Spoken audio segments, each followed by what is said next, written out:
మిత్రులకు నమస్కారం. నిన్న మొన్న జరిగిన సంఘటనలన్నీ చూస్తే చంద్రశేఖరరావు గారు మోసకారి, ఆయన కొడుకు కేటీఆర్ అహంకారి అని చెప్పి తెలంగాణ ప్రజలకు అందరికీ అర్థమైంది. ఎందుకంటే వాళ్ళ బాసులు గల్లీలలోనే ఉన్నారు.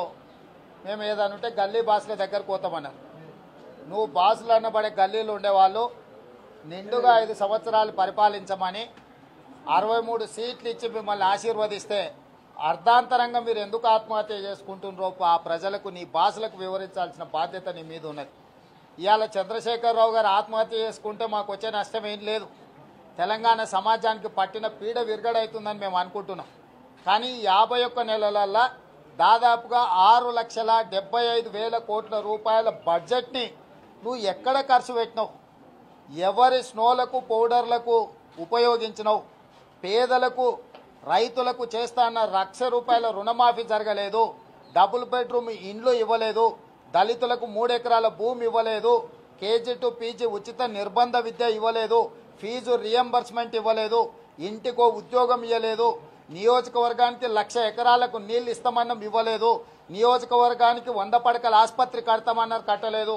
మండలానికి 30 పడకల ఆసుపత్రి కడతామన్నారు, కట్టలేదు. గిరిజనులకు 12% రిజర్వేషన్ ఇస్తా అన్నారు, ఇవ్వలేదు. మైనారిటీలకు 12% రిజర్వేషన్ ఇస్తా అన్నారు, ఇవ్వలేదు. వికలాంగులకు 3% రిజర్వేషన్ ఇస్తా అన్నారు, ఇవ్వలేదు. ఈ రకంగా చెప్పుకుంటూ వెళ్తే 100% నీ ఎన్నికల మేనిఫెస్టోలో పెట్టిన ప్రతి ఒక్క హామీ విఫలమైంది. మరి ఇన్ని హామీలు విఫలమైనాయి. గత ప్రభుత్వాలు 60 సంవత్సరాలలో చేసిన అప్పు 69,000 కోట్లు అయితే మీరు 4 సంవత్సరాలలో 1,52,000 కోట్ల రూపాయలు అప్పు చేశారు. మరి 6-7 లక్షల కోట్ల రూపాయలు ఎవరి జేబులోకి పోయినామని మేము అడుగుతున్నాం. మీరు 6-7 లక్షల కోట్ల రూపాయలు ఖర్చు పెట్టి ఈ ఖర్చు ద్వారా లబ్ధిదారులు ఎవరో మీరు చెప్పలేకపోయినరు. ఇవాళ మేము మిమ్మల్ని ప్రశ్నిస్తామని ప్రజలు నిలదీస్తారని చెప్పి ఆ అంశాలను ప్రస్తావించకుండా రాహుల్ గాంధీ గారిని తిట్టడము, కాంగ్రెస్ పార్టీ మీద నెపం నెట్టేయడము, కాంగ్రెస్ పార్టీ పట్టిన శని అని మొదటి విలన్ కాంగ్రెస్ పార్టీ అంటున్నాం. మొట్టమొదట నీకు రాజకీయంగా బతుకునిచ్చిందే కాంగ్రెస్ పార్టీ. మొదటిసారి 2004 శాసనసభ ఎన్నికలలో కాంగ్రెస్ పార్టీతో పొత్తు పెట్టుకుంటే 25 ఎమ్మెల్యేలు 5 పార్లమెంట్లు గెలిచినావు. ఇక్కడ నీ అల్లుడు, అక్కడ నువ్వు. రాష్ట్రంలో కేంద్రంలో మిమ్మల్ని మంత్రులు చేసిన పార్టీ కాంగ్రెస్ పార్టీ.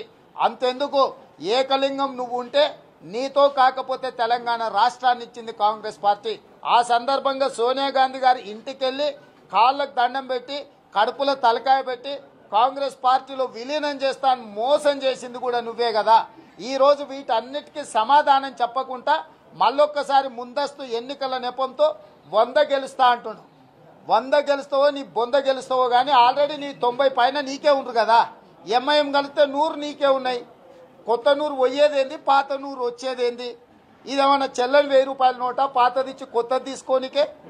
అంటే చంద్రశేఖరరావు గారికి స్పష్టంగా తెలుసు రాబోయే ఎన్నికలు సరైన సమయంలో జరిగితే టీఆర్ఎస్ పార్టీకి ప్రతిపక్ష హోదా కూడా రాదు. కాబట్టి ఏదో రకంగా ప్రజల్ని మభ్యపెట్టి ముందస్తు ఎన్నికలు ఎంఐఎంతో పొత్తు పెట్టుకొని పూర్తి చేసుకుంటే పార్లమెంట్ ఎన్నికలలో భారతీయ జనతా పార్టీతో పొత్తు పెట్టుకోవచ్చని మోడీ నుంచి, సిబిఐ కేసుల నుంచి తప్పించుకోవడానికి ఈరోజు చంద్రశేఖరరావు గారు పన్నుతున్న ఎత్తుగడనే తప్ప ఈ ముందస్తు ఎన్నికల వల్ల ప్రజలకు ప్రయోజనం లేదు. ఈ ముందస్తు ఎన్నికల వల్ల ఇప్పుడు 3 నెలల ఎన్నికల కోడ్తో అభివృద్ధి మొత్తం కుంటుపడుతుంది. ఏంటండి, వీడియో నచ్చిందా? అయితే ఓ లైక్ వేసుకోండి, లేదంటే ఓ కామెంట్ చేయండి. ఎప్పటికప్పుడు మా వీడియోస్ చూడాలంటే సబ్స్క్రైబ్ చేసుకోండి.